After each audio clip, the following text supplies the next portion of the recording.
चंद्रयान-3 की सफलता के बाद भारत ने सूर्य मिशन आदित्य L1 लॉन्च कर दिया है। इसे लैग्रेंजियन बिंदु A यानी L1 पर भेजा जाना है। पृथ्वी से 15 लाख किलोमीटर की दूरी पर स्थित इस बिंदु तक मिशन को पहुंचने में लगभग 4 महीने का वक्त लगेगा। भारत के साथ साथ पूरी दुनिया में हिंदुस्तान के इस सूर्य मिशन को लेकर दिलचस्पी बढ़ी है।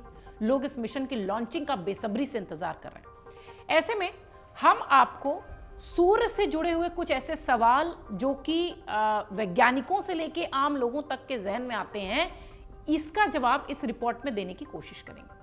पहले आइए जानते हैं कि दरअसल सूरज है क्या। आसान शब्दों में कहें तो सूरज धधकता हुआ आग का विशालकाय गोला है। सूर्य मुख्यतः हाइड्रोजन, हीलियम से मिलकर बना हुआ है। यह सौरमंडल का एकमात्र तारा है। सूरज हमारे सौरमंडल का केंद्र है। इसका गुरुत्वाकर्षण सौरमंडल को एक साथ बांधे रखता है।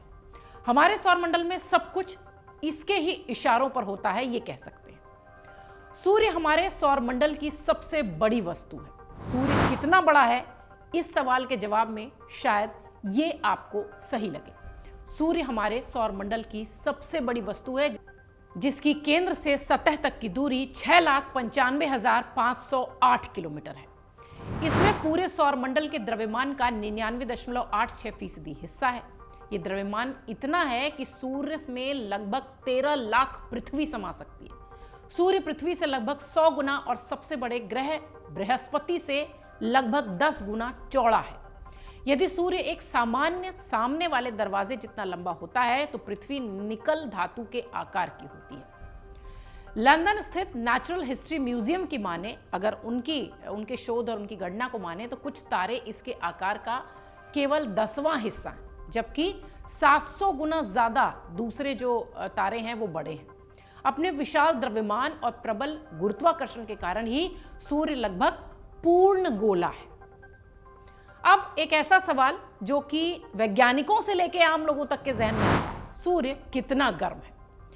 कोर यानी केंद्र सूर्य का सबसे गर्म भाग है, जिसका तापमान 150 करोड़ डिग्री सेल्सियस होता है। इससे असाधारण मात्रा में ऊर्जा निकलती है, जो बदले में गर्मी और प्रकाश के रूप में दिखाई पड़ती है। कोर यानी केंद्र में उपलब्ध ऊर्जा को बाहरी परत तक पहुंचने में 10 लाख वर्ष का समय लगता है। इस समय तापमान गिरकर लगभग 20 लाख डिग्री सेल्सियस तक पहुंच जाता है। जब तक यह सतह पर आता है तब तक तापमान 5,973 डिग्री सेल्सियस तक कम हो जाता है। लेकिन यह अभी भी इतना गर्म होता है कि एक हीरा उबल जाए। जी हां, एक हीरा उबल जाए, इतना गर्म सूर्य होता है। सूर्य के कोरोना यानी वायुमंडल में तापमान फिर से लगभग 20 लाख डिग्री सेल्सियस तक बढ़ना शुरू हो जाता है। जैसे जैसे सूर्य के केंद्र से दूरी बढ़ती जाती है, तापमान में गिरावट आने की उम्मीद होती है। वायुमंडल में तापमान में ये नाटकीय वृद्धि जो है, ये तारे के सबसे बड़े रहस्यों में से एक है। भारत के आदित्य L1 मिशन के उद्देश्यों में से भी इस तापमान की भिन्नता का पता लगाना शामिल है। इस उद्देश्य से भी आदित्य L1 को भेजा गया है। अब एक सवाल, सूर्य आखिर बना किससे है? सूर्य गैस, सूर्य प्लाज्मा का एक गोला है। लगभग 91% भाग हाइड्रोजन का है और भीषण गर्मी और गुरुत्वाकर्षण बल के कारण परमाणु संलयन की प्रक्रिया के दौरान यह हीलियम में बदल जाती है, जो सूर्य जिससे बना हुआ है। जब प्लाज्मा सूर्य के तापमान तक गर्म होता है तो इसमें इतनी ऊर्जा होती है कि आवेशित कण तारे के गुरुत्वाकर्षण से बचकर अंतरिक्ष में उड़ते हैं। इसे सौर पवन कहा जाता है, जो कुछ परिस्थितियों में पृथ्वी के वायुमंडल से टकराती हुई भी दिखाई पड़ती है। हाइड्रोजन और हीलियम के अलावा वैज्ञानिकों ने सूर्य में कम से कम 65 अलग अलग तत्वों का पता लगाया है। इनमें से अगर सबसे ज्यादा देखा जाए तो ऑक्सीजन है, कार्बन है, नाइट्रोजन है, सिलिकॉन है, मैग्नीशियम है, नियॉन है, लोहा है और सल्फर है। इससे इन सब से मिलकर सूर्य बना हुआ है। अब सवाल ये कि क्या सूर्य घूमता है? हां, इसका जवाब हां है। यद्यपि सूर्य पृथ्वी की तरह ठोस नहीं है, फिर भी ये घूमता है, क्योंकि प्लाज्मा इसके सतह के चारों ओर घूमती है। औसतन सूर्य को अपनी धुरी पर एक चक्कर लगाने में 27 दिन लगते हैं, लेकिन विभिन्न भाग अलग अलग जाति से चलते हैं। अब समझिए कि सन स्पॉट क्या होता है। सन स्पॉट सूर्य की सतह के ठंडे हिस्से से है और प्रकाश मंडल सतह जिसे हम पृथ्वी से देख पाते हैं इसमें पाया जाता है। सतह पर अस्थायी धब्बे होते हैं। हमें इसके आसमान के गर्म प्लाजा की तुलना में ये अधिक डार्क दिखाई पड़ते हैं। ये ठंडे स्थान से 50,000 किलोमीटर तक फैले हुए हो सकते हैं, ऐसा माना जाता है। अब एक और शब्द होता है जो सूर्य से जुड़ा हुआ है, वो है सौर ज्वालाएं। क्या होती हैं? सौर ज्वालाएं पूरे सौर मंडल में सबसे बड़ी विस्फोटक घटनाएं हैं। वो तब घटित होती हैं जब सन स्पॉट से जुड़े चुंबकीय क्षेत्र ऊर्जा की गर्मी से परिवर्तित होते हैं और कणों को तेज करते हुए इसे अंतरिक्ष में फेंक देते हैं। वैज्ञानिक आमतौर पर सौर ज्वालाएं जो होती हैं उनके आने वाले पराबैंगनी किरणों को एक्सरे और गामा किरणों से मापते हैं। ये आमतौर पर सूर्य की सतह पर धधकती आग के रूप में दिखाई पड़ता है और कुछ ही मिनटों से लेकर कुछ घंटों तक ये रहता है, ऐसा माना जाता है। अब समझिए कि सूर्य को, जैसा कि हमने वीडियो की शुरुआत में कहा कि एक बहुत बड़ा तारा है सौरमंडल का, तो ये किस तरह का तारा है, ये भी सवाल होता है कि आखिर सूर्य किस प्रकार का तारा है। सूर्य वर्तमान में एक पीला बौना तारा है। सभी तारों की तरह इसकी शुरुआत एक सिकुड़ती हुई निहारिका के रूप में होती है। पहले ये धूल और गैस का एक बादल रहा होगा, ऐसा माना जाता है। अब सवाल ये भी उठता है कि क्या सूर्य फट सकता है? सूर्य क्या फटेगा या फट सकता है? एक सवाल ये भी उठता है क्योंकि एक गोला है तो कहीं ना कहीं इसके फटने के खतरे होते हैं, लेकिन जवाब इसका यह है कि ऐसा नहीं हो सकता। जब इसके मूल में मौजूद सारा हाइड्रोजन जल जाता है तो ये अपने आप बाहर निकल जाता है, तो इसके फटने के चांसेस हैं ही नहीं। सूर्य से जुड़ा हुआ एक और शब्द जो कि लगातार सभी के बीच में चर्चा का विषय होता है और खासतौर से वैज्ञानिकों के साथ साथ आम लोग भी इसकी बहुत चर्चा करते हैं, इसको धर्म से भी जोड़कर देखा जाता है, वो है सूर्य ग्रहण।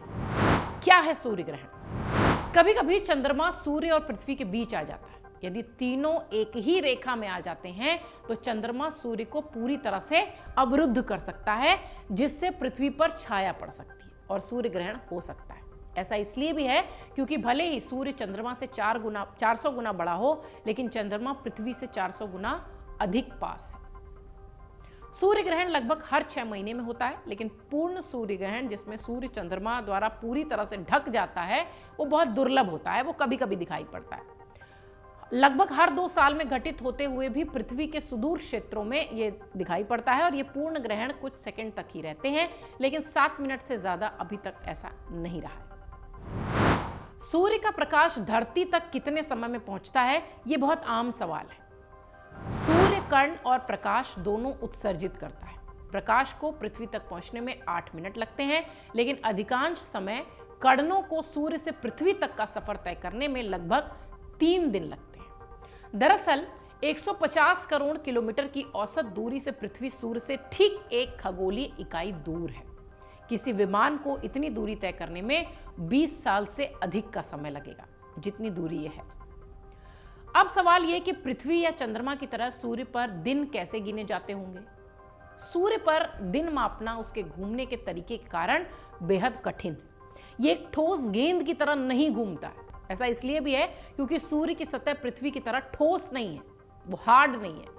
इसके बजाय सूर्य अत्यंत गर्म प्लाज्मा कहे जाने वाले विद्युत आवेशित गैस से बना हुआ है। ये प्लाज्मा सूर्य के अलग अलग हिस्सों पर होते हुए इसकी गति को प्रभावित करते हैं और उसी के गति में ये घूमता है। पृथ्वी का 25 दिन और सूर्य का 1 दिन। अपने ध्रुवों पर सूर्य पृथ्वी के हर 36 दिनों में अपनी धुरी पर एक बार घूमता है। पृथ्वी का 36 दिन और एक धुरी में घूमने के लिए सूर्य को लगता है 1 दिन, मतलब पृथ्वी का 36 दिन। सूर्य का अध्ययन कैसे करते हैं और कैसे कर सकते हैं, ये सवाल भी इन दिनों बहुत चर्चा का विषय है, क्योंकि भारत ने आदित्य L1 को लॉन्च किया है सूर्य की ही तमाम जो चीजें हैं उसका पता लगाने के लिए। अत्यधिक तापमान के कारण अंतरिक्ष यानों से सूर्य का अध्ययन करना बहुत कठिन माना जाता है। हमें पृथ्वी उपग्रहों और दूरबीनों और कैमरों के उपयोग भर से ही अवलोकन करने पर निर्भर रहना पड़ता है। हालांकि 2020 में यूरोपीय अंतरिक्ष एजेंसी और नासा ने सोलर ऑर्बिटर लॉन्च किया था, जो इसका अवलोकन करते हुए सूर्य की एक अंडाकार कक्षा में प्रवेश करेगा। इसी क्रम में शनिवार को इसरो भी आदित्य L1 मिशन को लॉन्च कर रहा है, जो कि सफल है, लॉन्च हो चुका है। सूर्य का लैग्रेंजियन बिंदु जिसे कि L1 कहा जा रहा है, ये सूर्य का अध्ययन करके लौटेगा। इसरो का ये भी आदित्य L1 लॉन्च चंद्रयान की तरह सफल लॉन्चिंग के साथ सूर्य की तरफ बढ़ा है। हमें उम्मीद है कि हमारे वैज्ञानिकों ने जितनी मेहनत इस आदित्य L1 की लॉन्चिंग के साथ की है और सफल लॉन्चिंग की है, वो जिन उद्देश्यों के साथ जा रहा है उन उद्देश्यों को पूरा करके लौटे। अमर उजाला अब आपके टीवी पर भी। अपने स्मार्ट टीवी पर YouTube पर सर्च करें अमर उजाला, चैनल सब्सक्राइब करें और देखें ताजा खबरें, वो भी HD क्वालिटी में। और हाँ, बेल आइकन दबाना ना भूलें ताकि हर खबर हो आपके घर। अमर उजाला, निष्पक्ष, निर्भीक, निरंतर।